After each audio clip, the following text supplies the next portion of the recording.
The word of the Lord says, which of you, if his son asks for bread, will give him a stone?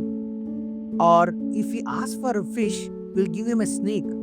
If you then, though you are evil, know how to give good gifts to your children, how much more will your Father in heaven gives good gifts to those who ask him?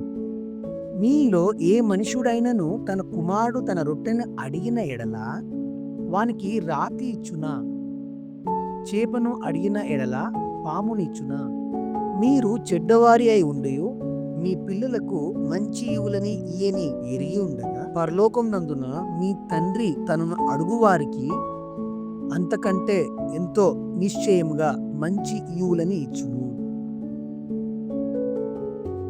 Thanks for watching. Do not forget, click subscribe button and hit bell icon. Like, comment and share. See you in the next video.